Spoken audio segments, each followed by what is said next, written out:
welcome back to the One Shot Podcast. I am your host, Vinny, and my co-host is here. Yep, I'm Johnny. Welcome back to the podcast, guys. This is our second episode. We're very excited to be here. Exactly. We are so excited to be here. How was your day so far, John? Pretty good. Started off in bed. I mean, it was nice. I got to sleep in this morning. It was good. Had some breakfast, had a bagel. Nice. I'm feeling fine, feeling fresh. What about you? I know didn't you had bring me a rough bagel? morning. No, I didn't bring you a bagel. Why not? I was short on time this morning. Oh, okay. Sorry. Laid in bed a little too long? Yes, I did, definitely, and I was late. All right. Well, this is episode 2, and for episode 2, we're going to do a newer movie that kind of dropped, I would say like 2 weeks ago, right? The Adam Project. This is a really good film. It is really, really good. This one is a PG-13 rating, and it came out on March 11th, 2022. The runtime is an hour and 46 minutes, and it is a sci-fi / action-adventure movie. I'm glad you put that in there, because we forgot to put that in for episode 1. We did. I'm actually happy you put that in there. Yeah.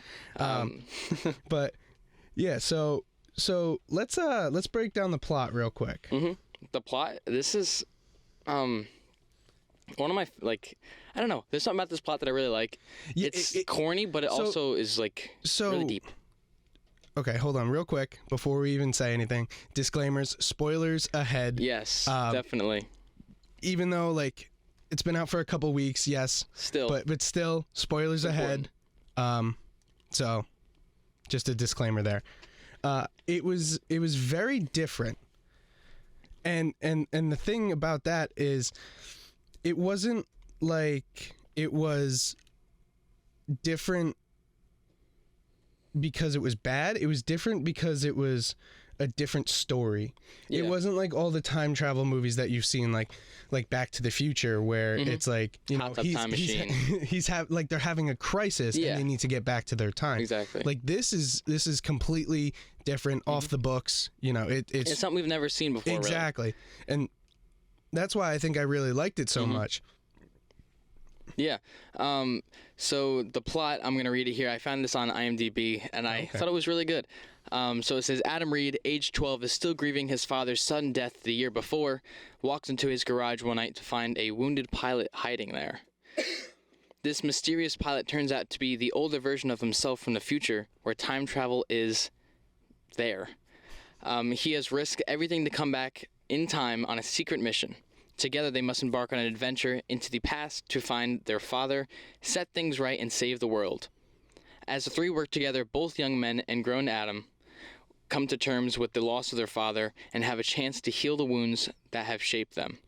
Adding to the challenge of the mission, the two Adams discover that they really don't like each other much, and if they are to save the world, first they must figure out how to get along. I like that. That's a very, very good description of this movie. But the thing that I don't want to say is wrong, but they don't tell you. Yeah. So the only reason, once again, spoilers ahead, the only reason Ryan Reynolds playing adult Adam Reed goes back in time is to find his wife. Yeah, and they in the beginning of the movie, they kind of didn't really mention why he was going back in time. I guess because it was all happening so fast.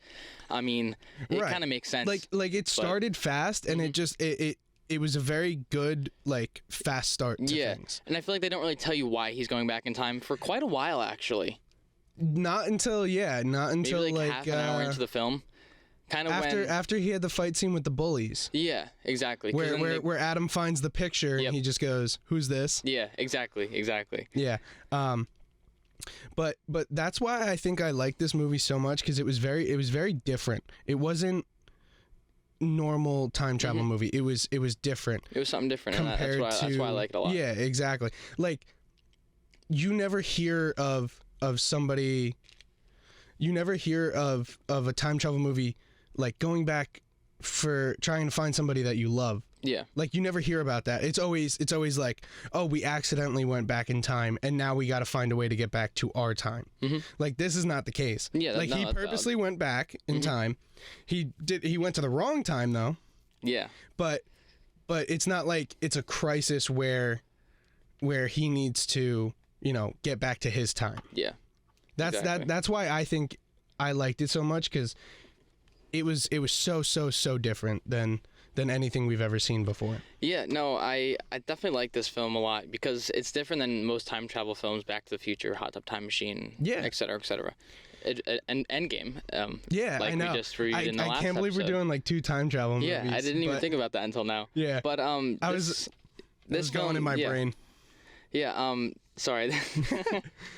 This film, I don't know. There's something about it that I really like. I love Ryan Reynolds, mainly because he's Deadpool and everything like that. But so I think like if you really like Ryan Reynolds, you'll love this movie because he's quick, he's witty. It's just how Ryan Reynolds is because of Deadpool, and you see Deadpool within this film essentially. Yeah, it's the same personality. A little bit here and there. Yeah, he's got the big mouth and everything. I think almost every single one of his roles is Deadpool-like. Yeah, you're gonna see Deadpool in there just because he's Deadpool. There's nobody that's gonna replace him. Like, he is Deadpool. So I don't think, like, no matter what role he goes into, I think you're always gonna see a little bit of Deadpool. Yeah, exactly. I think this film was like that. There's a lot of Deadpool that we like have seen in the past, but then there's also parts of this that were emotional, parts that we really haven't seen from Ryan Reynolds recently. Like we see him, like, I don't know, being upset and right. That's what I love that, because that was different on his part. Yeah, like that was completely different acting on his part. And I had my roommate watch it, and he's not really a big fan of Ryan Reynolds unless he's in Deadpool, unless he's watching Deadpool. I gotcha. And he said he actually enjoyed it because Ryan Reynolds, like, the acting was different. Yeah, that's true. And, you know, since we're gonna talk about acting, let's jump into the cast that they had for this movie. Yeah, this cast was pretty good. I didn't know some of these people were even in it. I know, until the movie started, because I didn't know what this film was about when you told me about it. Really? No, I didn't really know. I saw a little bit. I knew who played his wife was in it. So, I mean, let's just talk about the cast, and then so first off, we had Ryan Reynolds as older Adam Reed. Walker Scobell as young Adam Reed. I really hope I pronounced that correctly. I think so. I think you're good. Mark Ruffalo as Lewis Reed, the dad of both Adams. And I didn't even know he was in this film. I was watching it. It was like, I don't know, almost midnight when I started watching this movie last week. And so I'm sitting there watching it, and I'm like, holy shit, that's Mark Ruffalo in a picture. I'm like, then another scene goes by, and then he pops up. I'm like, holy shit, it's Mark Ruffalo. He's in this film. I had no idea. Yeah. I was so excited because I really like Mark Ruffalo. Yeah, he's a very good actor. I liked him in like all the Now You See Me's, like the magician ones. He was good in that too. Jennifer Garner as Ellie Reed, the mother of Adam. And little fun fact, actually. Mark Ruffalo and Jennifer Garner were in the same film, 13 Going on 30. I did hear that, and they were married. And there's a theory that I've actually saw on TikTok the other day. It said that this film is connected to 13 Going on 30 because it's time travel as well. And in that film, they're married, and then this is them in the future with a kid. That's funny. So I thought that was kind of funny. Obviously, it's not true. Right. But I think it's funny. And then we have Catherine Keener as Maya Sorian, and then Zoey Saldana as Laura Shane. Obviously, she plays Gamora in Endgame and Guardians of the Galaxy, and then she's also in Star Trek, which I didn't know about because I'm not a Star Trek guy. She's in Marvel and Star Trek, which is really cool because I mean, and she's in Avatar. Yeah, which I didn't know either. I mean, one of her more well-known roles. But we're gonna talk about the cast and what they've been in. Talk about some of that. Ryan Reynolds, as we all know, he played Deadpool. He's in Free Guy. He came out with a newer movie beginning of this year, I think. Yeah. Red Notice with. I haven't seen that one yet, so I don't know anything about it. With The Rock and what's her name? Gal Gadot. Yeah. That was really funny too. You saw that one? Yeah, just because the way he makes fun of it's so funny. I haven't seen it yet. 6 Underground, which very, very good one. That one's also on Netflix. Okay, I'm gonna have to watch that one then. Yep. Detective Pikachu, funny funny movie. I haven't seen that one either, but I've seen like. Really? Come on, John. I don't know. There's something about like. John, we're doing a movie review podcast. I know. That's what we do. I just saw your sweatshirt. Yeah. I just got it. There you That's go. actually I'm pretty that funny. to the camera for you guys watching the YouTube video. I'm wearing a Doc Ock sweatshirt. You know, I had a rocket today, rocking the green. That's really cool. So, I like that. Thank you. So yeah, I haven't seen Detective Pikachu. I wanted to see it, but I'm like, it's a Pokemon movie. But then I was like, Ryan Reynolds is in it. But it's So funny. It's not like extremely like Pokemon heavy. But like yes, there's a lot of Pokemon on it. But okay, it is very good. I like it a lot. So Walker Scobell, who plays young Adam Reed, this is actually his first movie ever, and it was it was good. number 1 on Netflix's top 10 for like 3 weeks. And it was. And like this is this kid's first movie. Yeah, that's crazy. So impressive. I read something about the interview process, and there were over 100 kids who like interviewed or auditioned for that role, and he beat out over 100 guys. No way. And it was because of his like quick wittiness, and that's how he is as a person. Well, so that's he why that's why I think they casted him perfectly. Yeah, no, this kid so was good. Perfectly casted. He's phenomenal. There's really nothing else you can say about it, because the kid literally memorized the entire Deadpool 2 monologue. I know, it was so cool. With all the curse, the kid's like 12. Yeah, I know. It's insane. I can't. I thought it was so cool. He's also working on a new movie called Secret Headquarters. Do you know what that one's going to be about? I read a little bit about it. It's based on the game Mafia. Oh yeah. Okay, you did tell me about that. So that's he's playing apparently he's playing a young Charlie Kincaid. If any of you guys know about the Mafia game. Yeah, I do not. Yeah, I don't either. But so he's in the works for that. Mm-hmm. It's called Secret Headquarters. That was on IMDb. I know IMDb is, trustworthy, but there are some times where, you don't know what. Yeah, no, exactly. I gotcha. Then we got Mark Ruffalo as Lewis Reed, best known for playing the Hulk in the MCU, but also has been in a lot of other movies. He's played in Now You See Me 1 and 2, which he did amazing in those roles. Those came out a while ago, Those were really good, though. Yeah. They're in the works for a third one. Yeah, for a third one, yeah. I'm excited for that. Zodiac, which I watched, was another good one. That's based on the Zodiac Killer. Yeah. That was really, really cool, too, to see. Shutter Island, I watched, too. Shutter Island's very, very good. That is such a freaking good movie. We might have to do that one. Shutter Island's good. It's such a twisted film. Yeah. There's so many twists and turns, and oh my god. I first saw it on TikTok like 2 years ago. Really? I see like the scene, and spoiler if you haven't seen that movie. I saw the scene. Have you seen it yet? Yeah, I saw it. Okay. So I saw the scene like of them in the lake. Yeah. And she said, "Oh, I'm taking the kids to school." Yeah. And then I'm like, "Holy shit, the kids are dead." Yeah. They're floating. He's like, and then he like comes up. He's like, "Where are the kids?" Yeah. And like he runs into the lake, and it's. Oh my god, the film is just phenomenal. DiCaprio and Mark Ruffalo play phenomenal roles in this. Yeah. That's definitely a must see if you guys haven't seen it yet. I don't want to spoil the entire thing. It is very, very good. That is such a freaking good film. And then obviously Mark Ruffalo's in 13 going on 30. Yep. With same as the next Jennifer co-star. Garner. Yeah. But she's also known for the 2003 Daredevil movie. Yeah. Another Marvel movie.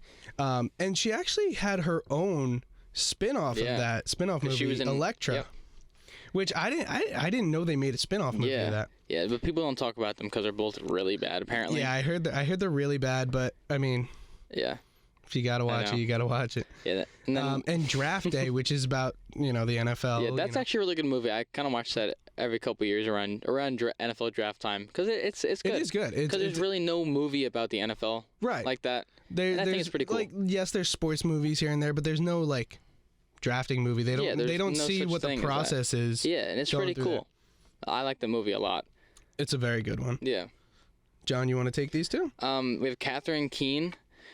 She's most known from being in the 40-Year-Old Virgin with the Michael Scott and Percy Jackson and the Lightning Thief, and then she's the voice acting of Evelyn DeVore in The Incredibles 2. Yeah. Yeah, she plays the mom in Percy Jackson. Yeah, I'm not a big Percy Jackson guy. I like the movies. I haven't seen him in a long time. I don't read. Yeah, I don't read either. That's why we watch movies, guys. Come exactly. on. That's why we do a movie review podcast here. Yeah. But yeah, she played the mom in the Percy Jackson, and I honestly didn't know it was the same actor who was in the 40-Year-Old Virgin. Yeah, no, I got Steve Carell. But yeah, I mean, all of these actors. I mean, we have one still on the list, but before I say that, like all of these actors have had years and years and years of experience, except for the kid. Yeah. And he was probably the most impressing one. Yeah. Like he was really, really well. He was, I think, probably the best one out of all of these other actors. Maybe because he was a kid and I was like, damn, he's good. Yeah. But I don't know. The one thing I do wish, I kind of wish it was rated R. Yeah, that would have been nice to see a little bit more, like... A little bit more Deadpool-y, like quick-witty, like funny. That's true. That's definitely true. Like right off the cusp wits. It would have been nice. And then our last actor here, we have Zoey Saldana, and she plays Laura Shane. She's most known for being in Avatar. She plays Gamora, obviously, which we love. And then, obviously, spoiler in Endgame. Infinity War. Infinity War. Yeah, spoiler for Infinity War. She dies. But then we see her again in Endgame, and that's a great treat. And then she'll also, obviously, in Guardians of the Galaxy Volume 1, 2, and 3, which is coming out soon, I believe. In another year or so. Yeah, 3's coming out soon. They're releasing a holiday special soon, I think. Yeah, I heard, I can't remember the director's name. Sean, what is it? Sean Gunn? Oh my God. No. James Gunn. James Gunn, yeah, James Gunn. He said that the holiday special that they're making is his like favorite project that he's ever done. With Guardians. I did hear that. I don't know. I hope it's good, but I don't know. Holiday specials, they're always not very good. But we'll see. Yeah, it depends. We'll see how that goes. But since we're on the topic of directors, let's jump back and talk about the director of this film. This was Sean Levi, and they literally started filming this movie right after wrapping up on Free Guy. Yeah, I was watching a video on this last night so I can just prepare for this today. And I was reading, I wasn't reading, I was listening to the YouTube video, and it said that this movie, obviously it was shelved for a while, which we'll get into in a little bit, but Sean Levy, they finished wrapping Free Guy, and then it's like a month or two later, and then this guy that they worked with pitched it to Sean Levy, and he's like, this movie's really good. Like, why hasn't it been done yet? Right. And so it gets pitched to Ryan Reynolds. He's like, no, not really. I don't want to do it. And then someone else comes to Ryan Reynolds, is like, shows him the script. Because it was like the script was already done. Right. It's been done for a long time. Oh, since yeah, I know. It was supposed to be made originally. But he goes to him, he's like, damn, this is a good film. We got to do it together. So Ryan Reynolds says in an interview, I'm going to go to Sean Levy, and I'm going to threaten him to do this movie with me. But obviously they were on the same page. They were going to do it anyway. Right. So, yeah. Sean Levy, he's a good director. He's mostly known for directing and producing all 3 Knights of the Museum movies. I know. When I saw that, when I looked that up, I thought that was insane. Was pretty cool. I didn't know he's got some good experience behind him. He's got amazing experience. Long time of experience. I literally looked up his IMDb, and I swear to God, this document that we have in front of us would be really filled. Yeah. With shows, movies, whatever. Like he's got so much experience. Much. It's insane. Yeah. He's also known for Free Guy, obviously, which was such a good movie. I like that. It's another Ryan Reynolds movie that you have to like if you like Ryan Reynolds. It was something different. Like that was like another thing like we didn't see before, like an NPC just kind of gaining consciousness. Yeah. When I first heard about that movie, Free Guy, I was like, oh, it's gonna be one of these stupid video game movies. Yeah, I didn't know what it was about, so like I didn't have. I had no idea either. So I had no intention of really going to see it. Yeah, neither did I. And then I realized, like, I saw a trailer and I was like, oh, it's an NPC coming to life, like being conscious. Yeah, exactly. And I was like, okay, that sounds a little more interesting now. That's how I was. I was just sitting on the couch one day. I'm like, I'm really bored. Like, let me put on a movie. And so I'm flipping through, and obviously, don't do this, kids, at home. But I found it illegally online on a website. I'm not going to tell you where. It'll get shut down. Yeah, exactly. But I found it online, and I watched it. I'm like, all right, I'm bored. How bad can it be? And it turned out to be so freaking good. Yeah, it was really I really good. fell in love with it. I thought it was such a good film. I love the little cameos in that, too. But if we're going to review it, let's not get into it here. Another one, Real Steel, which is kind of old. That movie was so good when it first came out. It's such a good movie. It's like a... I don't want to give it that classic kind of, that classic rating, but like it's a good movie, and I really enjoyed it. No, that's a good film. Obviously he's known for, if you guys are 2000 babies like most of us here, Big Fat Liar. I watched that movie growing up. I remember it. I remember bits and pieces. I don't think I've ever fully watched. No, the whole I used to watch that John a lot. I remember it because I remember he guy dumps turning the blue. paint on Yeah, it, exactly. and he turns blue. That's the most thing. That's the thing I remember the most from that film. Obviously he's working on the untitled Deadpool 3, but you know, you can never trust Wikipedia these days. Yeah, so who knows? That's what Wikipedia says, and I agree with that because you don't know. Yeah, but I do see I can see Ryan Reynolds and Sean Levi working together. Yeah, no, definitely, because they've been doing a great job together. Well, speaking of what he's working on, he is working on so much. Literally, I saw like Real Steel 2. Yeah. I saw like Avatar like 4, 5, 6. Oh wait, no, that's not him. I'm sorry. But I did see that. Like I saw that they were like gonna make like 6 Avatar movies. Yeah, I know. That's what quotes. Yeah, exactly. That's what it. Who knows? Yeah. Let's get to the second one. We've waited 15, 16 years for the second one to come out. Let's not get ahead of ourselves here. Exactly. But yeah, apparently he's coming out with Real Steel 2, Night at the Museum 4. Yeah. Like he's gonna have a lot coming out. Yeah, definitely. And he also worked on a bunch of hit shows. He directed and produced Stranger Things. Yeah, I had no idea about that. I didn't either. You put that on here. Yeah, he literally directed and produced Stranger Things. I'm not a Stranger Things guy. I watched like an episode. It's a slow really burn. You got to tough it out. Yeah, definitely. And Last Man Standing, he I'm pretty sure he directed with starring Tim Allen. Yeah, I like Tim Allen. Yeah, Tim Allen's good. He's Buzz Lightyear, dude. Yeah, exactly. He's also the Santa Claus. That is true. So this film, I was surprised when I looked at the budget. It costed $116 million to make, which is, I don't know, pretty interesting. If you think about, it's not like outrageous. But it seems like it's like a semi-low budget for a film. Yeah, no, especially nowadays. Yeah, with inflation, Yeah, exactly. But we won't get into that. Yeah. Some other interesting facts about this film. It was actually shot in Ryan Reynolds' hometown of Vancouver. And it was shot in Canada. I wasn't sure if it was or. Yeah, I thought that was really cool. Like the set for this film was so good. Yeah. I loved it. It was beautiful. We're gonna dive more into that when we talk about cinematography, but it was just so good. It looked lovely in every single scene they were in.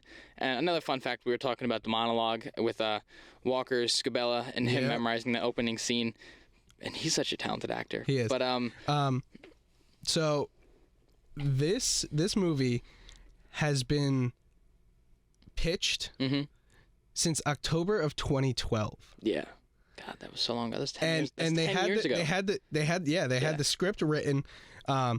And they initially announced the film and the film title, and it was going to be called Our Name is Adam, which that doesn't. It's okay. That doesn't hit as well as the Adam Project. Because obviously the time travel, the project is the Adam Project, named after his son. Which of course they probably switched around. Maybe, who knows? Yeah. But I honestly, I would love to see the original script. No, yeah, that would have been really cool. And with the original script, the original actor to play Adam, old Adam, was Tom Cruise. I don't know. I like Tom Cruise, but they're totally different people. I think he's not quick-witted like that. I don't know. Great actor, but I don't know. No hate to Tom Cruise here, but I just can't see him playing this role, especially from the movie that we just watched. Yeah, exactly. Like, I can't see it. Yeah, so then after like that falls apart, it kind of fell into development hell until Netflix picked it up in November of 2020, and then they started filming in November of 2020, and then they wrapped in March of 2021, and then it was released.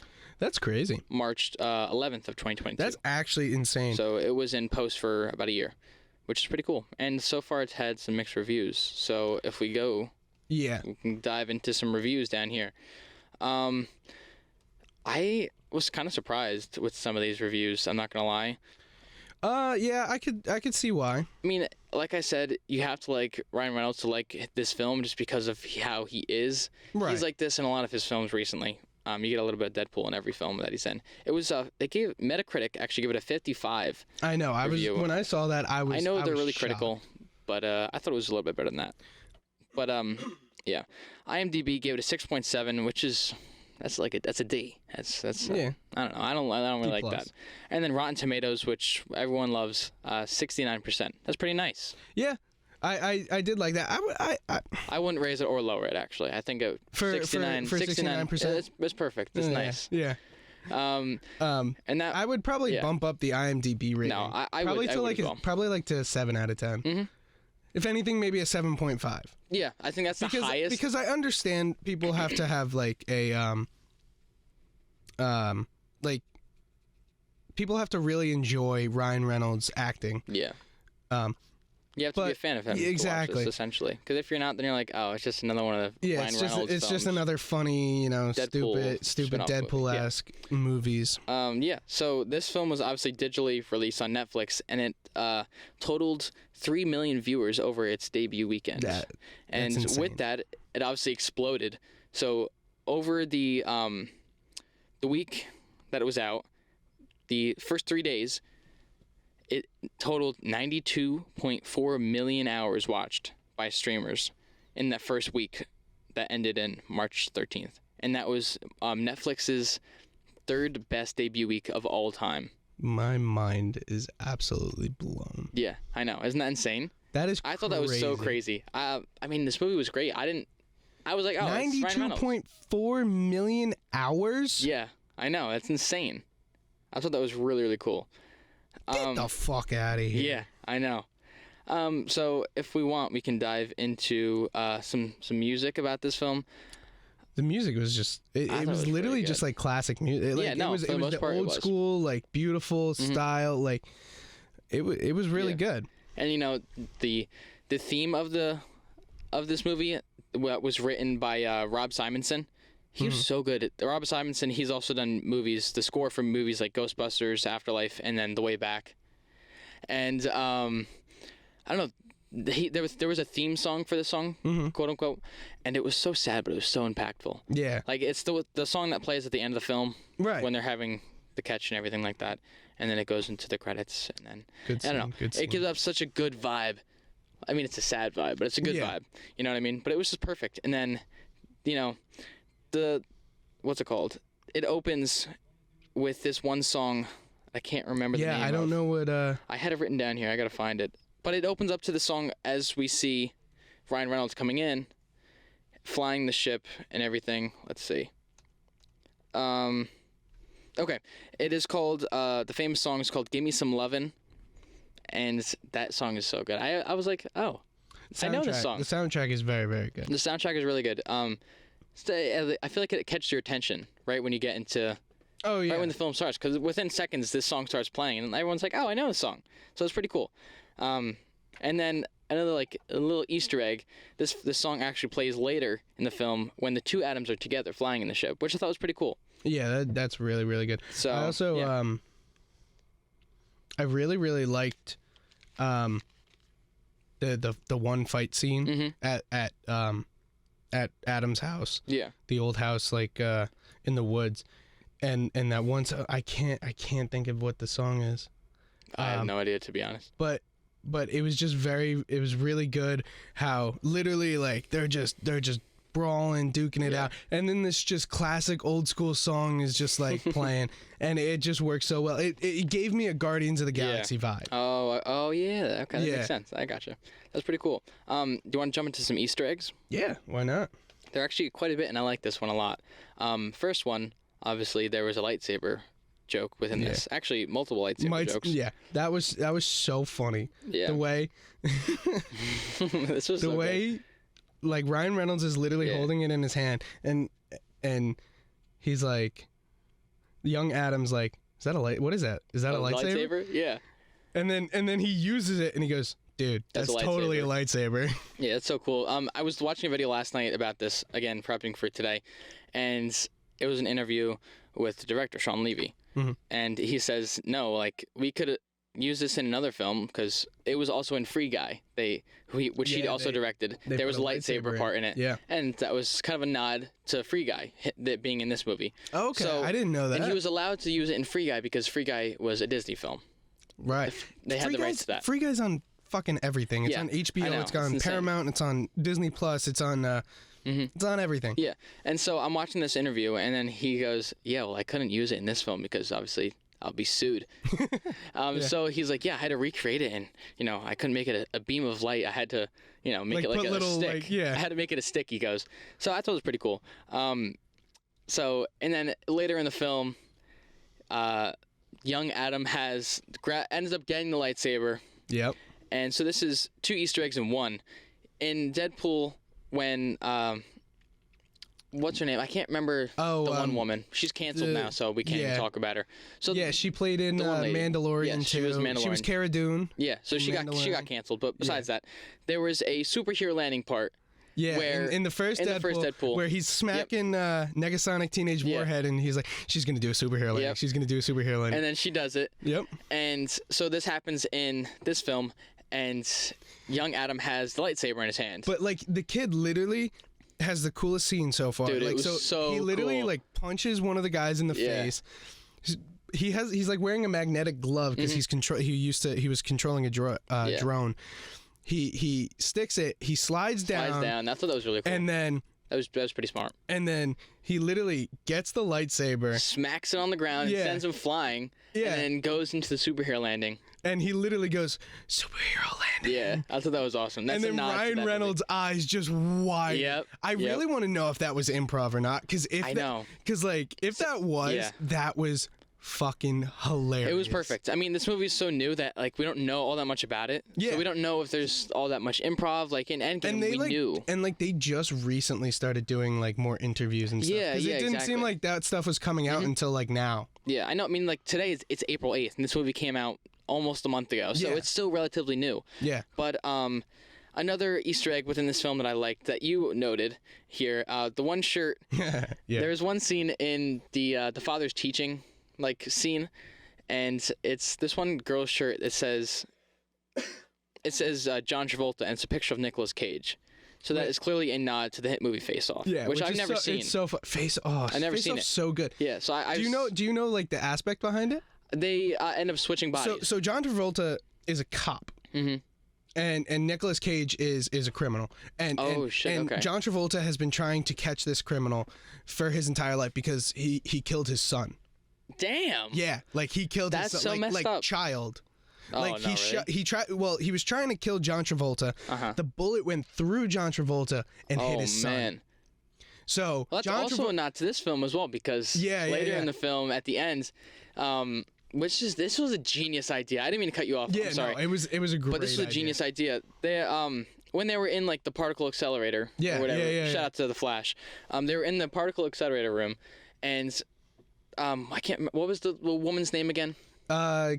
Who was trying to shoot them? Yes, Catherine. Or Maya Sorian. Yeah. Her character is Sorian. Yeah, Sorian was about to shoot the dad, Mark Ruffalo, and he goes, "Get behind me, guys. Get behind me." And then eventually they said no. Ryan Reynolds goes, the bullet will go right through you. Ryan Reynolds goes, "No, they're armor-piercing bullets, Dad. They'll go right through you." And then they were like, all right, maybe spread out then. Maybe spread out. And so, it goes on, and then Sorian goes to shoot them, and the dad's like, all right, cool, I got this. I'm not going to die. Right. And nobody knew this. I didn't know this either. I had no idea. I was like... Because he's a science whiz. Yeah. And so she shoots, and then the bullet goes forward and then turns right, and it shoots the younger Maya. Yeah. And I'm like, holy shit. And then she ends up dying. It was crazy. I thought it was so freaking cool. Let's just give it a little...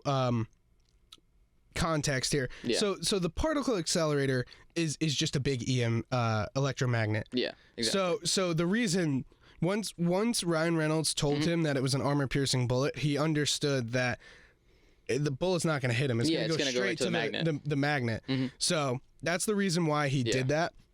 I wanted to give a little more context behind it, just so that we know. Yeah. There was one pretty cool Easter egg that I saw on an article the other day. This obviously hints back to the future quite a bit, and so obviously in Back to the Future is this scene where they're at the Twin Pines Mall, and then eventually turn to the Lone Pines Mall because I believe they hit the one pine tree down or something like that. He runs over the trees. Yeah. Okay. So, and obviously in this film, they're at a hotel or a motel, and this one is called the Pine Ridge Motel. So that is obviously a nod back. I mean, the sign for the Pine Ridge Motel is bright yellow, and it has a ton of screen time. Clearly, it's a nod back to the Future. I didn't know that. Really? Yeah, I thought that was really cool. Yeah.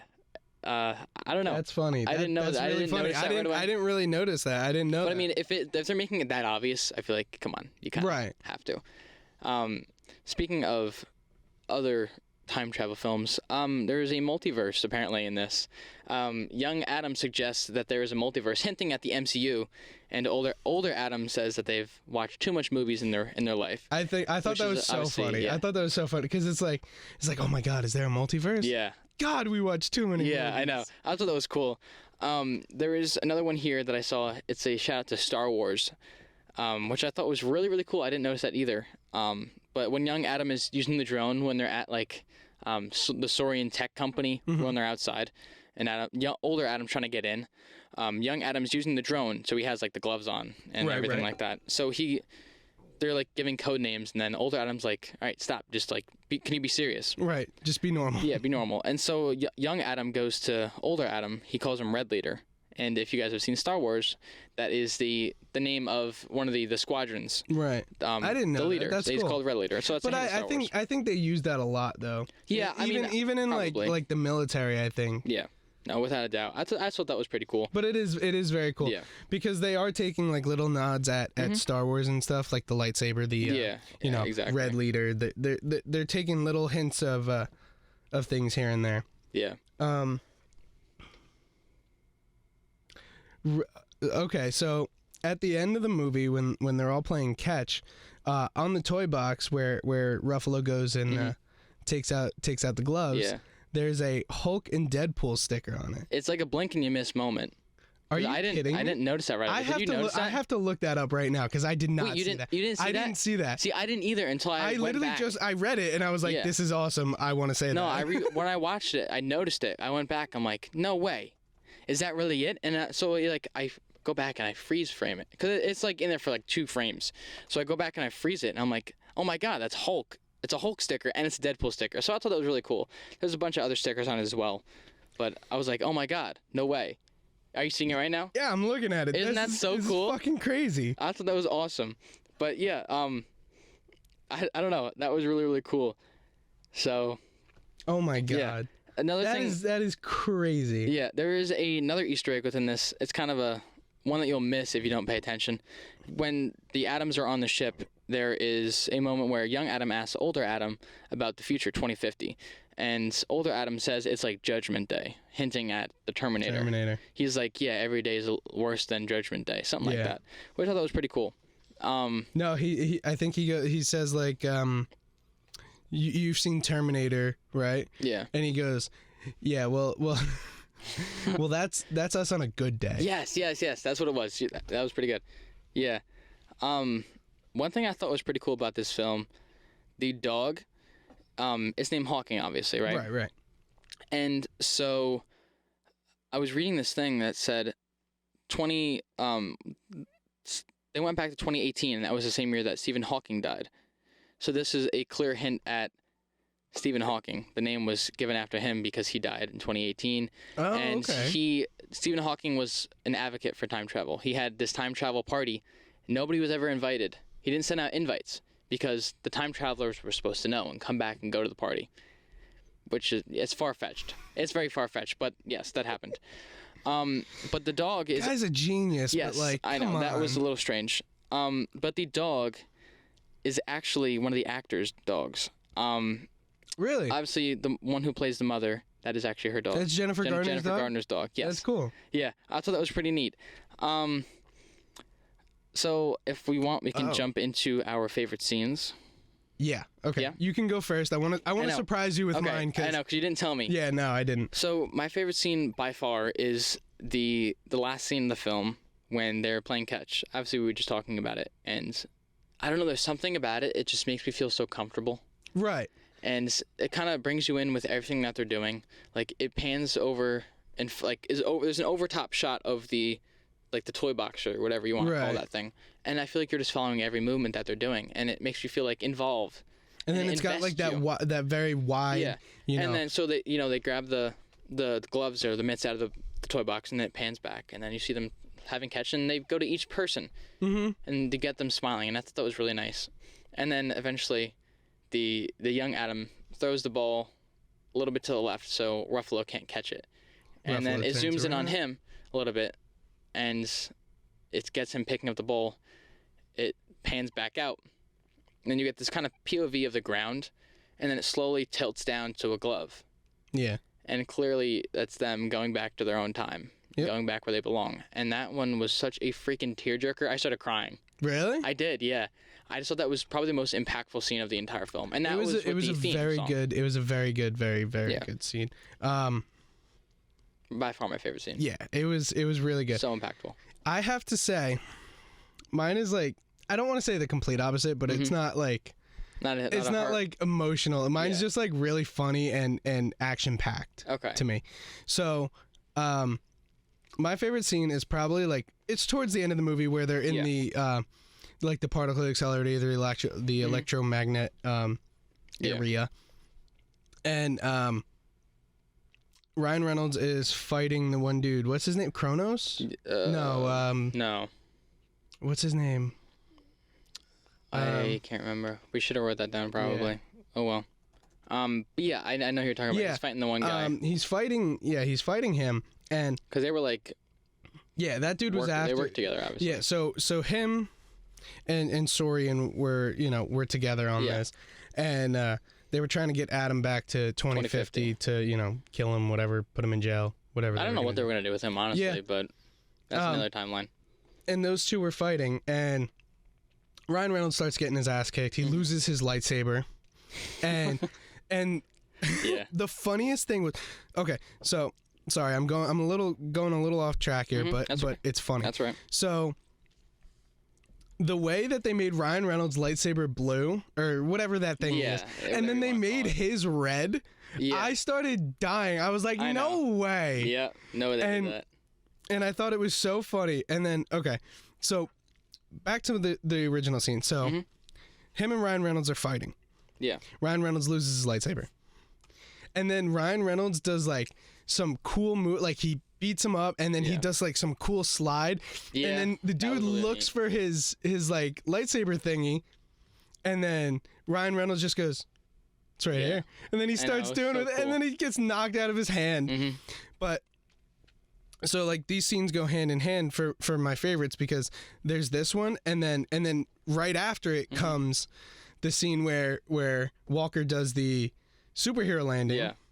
And then he says an amazing line.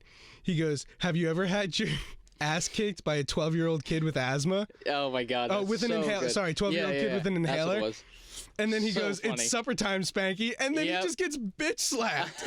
Like it was awesome. He thought he had a shot at like messing up this guy with the lightsaber. Just because he had a lightsaber. And he gets totally messed up. He gets bitch slapped. It was so funny. It was so good. Yeah. So if we want, we can jump to visual effects and then cinematography. Yeah. Honestly, the visual effects were some of the best. They were honestly some of the best I think I've ever seen in a long time. There was something about these effects. They were really good.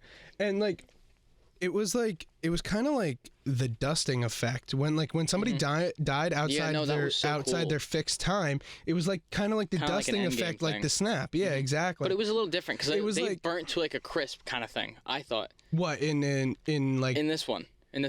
It seemed like they like fizzled out instead of like a dust. Kind of Yeah, I thought that was pretty cool. I don't know. I thought it was pretty neat. It's something I also noticed. It was subtle, but like obviously we see this all the time. But the gunshots in this looked really, really nice. Yeah, it was really cool. The whole film, like all effects. I don't know who the hell did it, but it was really damn good. The visual effects on that. The wormholes were really freaking cool. Oh my God, the way they shot that, and then all of space like opened up, and the way the wormholes like kind of opened up, and that was really, really cool. I really liked that. Yeah. And that was also kind of goes hand in hand with the dogfighting scenes. Obviously, dogfights are when you're like in space or in the sky fighting. They were so nice. It kind of gave me a little nostalgia with Star Wars. I really, well, the one in the canyon gave me a bunch of Star Wars vibes. Yeah, and definitely. I think that might have been a kind of like an Easter egg to when Han Solo hides on the meteor, and then they have to. That's what I was thinking when that happened too. But I really enjoyed where they're like talking. He shuts off the ship, and like he's talking. Nice. They're talking to each other, and he's like, "So either we do this or we die." And then he just goes punch that, and then Ryan Reynolds just punched it. I thought that was awesome. I don't know what it was, but the color grading and the lighting of this film was absolutely insane. I don't know why, but like the way they used like blue and orange kind of, it worked really well together, and it was very, very good. I think it was at its peak when they were back at Adam's house. You could see like, just like, I don't know what it was, but the orangey red that it gave off in the sky and like in the background, because like they were outside for a lot of this film. And when they're at Adam's house, they go outside, and it's just like you see the trees sitting there, and it's so crisp. And then you get like this orangey sky coming in, and it just looked freaking phenomenal. It was amazing. Yeah. And like jumping in cinematography, this movie put out in like an 80s vibe. Yeah, that I just absolutely loved. Like an 80s vibe in 2020. Yeah, exactly. It kind of reminded me of like if you Guardians of the Galaxy 2. Yeah, when they like planet. go back in time and it's the 70s. It kind of gave me that kind of vibe. Right. Which I really enjoyed. And there was like this also dark tone in the film, which I also really enjoyed. And they only used that towards the nighttime. It always seemed a little bit darker. Yeah. At night, like in the nighttime scenes, those were really, really good. It was something about it, like they showed Adam's house, and there was lights around the outside of the house, obviously, but it was dark outside, and it looked so freaking good. I don't know. Yeah. The shots were really good. I just love the set. I really enjoyed the scene where they had like after the end of the catch.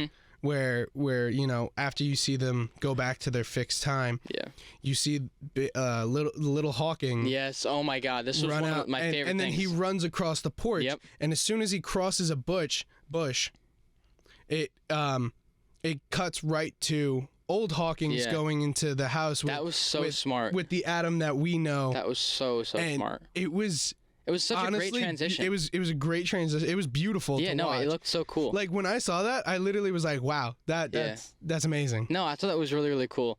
What else do we have here? There were some shots that I liked. Shout out to Chris Williams, film professor here at William Patterson. There was a point where they did a frame within a frame. Which one? So it was in the beginning of the film when the mom comes back from the date, and Reynolds is in the garage hiding. So he's looking out the window, and he's looking at his mom. So they show you're telling me they had two camera, like they had one camera on. It showed him looking through the window. Right. So that was a frame within a frame. Oh, okay. Essentially, and then it shows vice versa. It shows the mom. The mom obviously wasn't looking at him because she didn't see him. Right. But they show him through the window, and then it's focusing on him. And I thought that shot was really beautiful. Right. All the nighttime shots were really good. What's one more thing I wanted to get into? I want to jump into acting. Yeah. So the acting was amazing in this movie. I thought it was very good. And like I've said, it's very different, and I like it a lot because it's very different. Ryan Reynolds has made this movie extremely different than any of his other movies. Yeah, he made it like he just made it so well. And the reason for that is I think he's showing way more emotion in this one than he ever has in any of the other ones. Yeah, no, exactly. Like because you get his normal quick, witty, big mouth kind of guy in all of his other films recently. Right. And then you get a little bit more, like he's taken back. He's a little bit more emotional. Free Guy, like, tried to give it that. Yeah, but like, it didn't. It wasn't on the same level. Right. Like this, like, the one scene that I think hit me like how the baseball scene hit you. Yeah. Was when he had to leave Zoey Saldana. Yes. Oh my God, that was so good too. I almost lost it because like you can see he's fucking pissed. Yeah. He's like, I just got you back. Yeah. Now I have to say goodbye again. And then literally it cuts to him in the car, and he just screams. He just lets out the biggest like. And then young Adam must be sitting there like, I shouldn't be here. Like, you good, dude? like, this is awkward. Yeah. So yeah, it's like, take me home. Exactly. Yeah, like we were saying, I feel like this is something new from Ryan Reynolds, with also getting kind of the same sort of vibe that we always get from him, because he's being emotional, but at certain times he's the Deadpool. So I feel like it's totally okay. This movie was good, and then obviously Walker Saldana, right? What's his name? Walker. The kid. Yeah, Walker. The kid. He was so freaking good. I mean, this is the best child acting I think I've seen in a long time. I have to say the cast. They casted this movie perfectly. I would not change the cast. The only thing I may have changed is Jennifer Gardner, even though she was amazing in this. But like, because it seemed like that's where he was supposed to get his wit from. Mm-hmm. But like, she didn't seem as witty as she could have been. Maybe they should have dived more into that and how he is, but maybe that's just because that's how he deals with trauma. That also could be, you know. Yeah. But I'm not saying she was bad in the movie at all, but I feel like I might have just maybe recast her if it was an option. I gotcha. And with the acting, there was a improv scene here that you had written down. If you want to tell them about that. I did. Oh yes. All right. Yeah. Sorry. Oh no, that was supposed to be the plot. Oh, gotcha. Never mind. You moved that. Oh, I did. That was my fault. I take it back. Yeah. Well, I don't know what was improv or what wasn't. Yeah, just because this film is so freaking new. You don't know anything about it. But also, it's not like, everything's coming out. I've barely seen interviews or anything like that. Yeah, so I don't know on it, but I think it's because it was a digital release. That's probably why. So did you want to start going into our rating? I would say let's try to wrap this up here. So once again, we break these movies down on 3 different scales: visual effects, acting, plot, and overall rating. I was reading the wrong thing. Okay. Acting, I'm gonna give it an 8 out of 10. Mm-hmm. Okay. How about you, John? Acting, I'm gonna go with a 8.5 here, just because it was really good. From what did I say in episode 1? We ain't doing 8.5. I'm giving this an 8.5. God damn it. The acting from not child. He was like a preteen. He's like 12. Yeah, he's preteen. I'd give him preteen. He sold this movie for me. He was so good, and that's why he's getting an 8.5 for me. Okay. It was just out of this world. Plot, it was something very, very different that personally I've never seen before. I don't think you have either. No. So I'm gonna probably give this a 9, because it was a very different time travel movie. It wasn't like the normal ones that we've seen. Yeah. I'm gonna give this one. Like, I don't want to be like, oh, every movie's great. Right. So I'm going to give this one an 8 on the scale of plot, just because it was time travel, so it's kind of reused, but at the same time, it was something different that we haven't seen with time travel, because it wasn't going back to, solve something else. Right. I mean, they were going back to, I guess, undo something. Yeah. So, I mean, I guess it's kind of similar to something that we've already seen, but I don't know. It was a different type of time travel film. So yeah, I'm gonna go with an 8 on the plot. Yeah. Scale. Overall rating, I'd have to give it a 7 or an 8. I don't know if I can pick which one, but I think 7 or 8. Yeah. Just because there were little aspects here and there that they did miss on. Yeah, no, definitely. One thing that we didn't get to talk about was the deep fake of the younger Maya Sorian. Yeah, that kind of killed it for me. In the one scene, it wasn't as good. It was not very good at all. I'm gonna be completely honest. A little bit. It was a little bit better towards the end of the film. Yeah, no, it got better. But in the beginning, like when they first met up, it wasn't that great. Yeah, I'm gonna be honest. That kind of was like. Yeah, it was a little. Very good. This gave me Mandalorian vibes with, spoiler, Luke Skywalker. Oh yeah. So. But that was good. That was good deepfake. It wasn't. That one was wasn't okay, terrible. But there's something about deepfakes that people tend to mess up. It's in the eyes. People, their eyes are always moving around, and Mandalorian, they didn't do that. His eyes were kind of like a robot. Okay, yeah. So it was kind of similar to that with Sorian, but yeah. So what was your overall rating here? Like a 7 or 8. I'm gonna give it an 8. I love this film, but it didn't give me everything I wanted from it. So Right. yeah, I'm gonna stick with an 8 here. That's a fair rating. Well, with that, we are going to end episode 2 of the One Shot Podcast. Episode 2 was The Adam Project, once again. Yeah. It is on Netflix. You can actually stream it now if you have a Netflix account. And once again, thank you all for watching. Thank you all for listening, wherever you guys are listening, watching from. That's awesome. Thank you guys for tuning in. That wraps it up. Yeah. Thanks again. Later. See ya.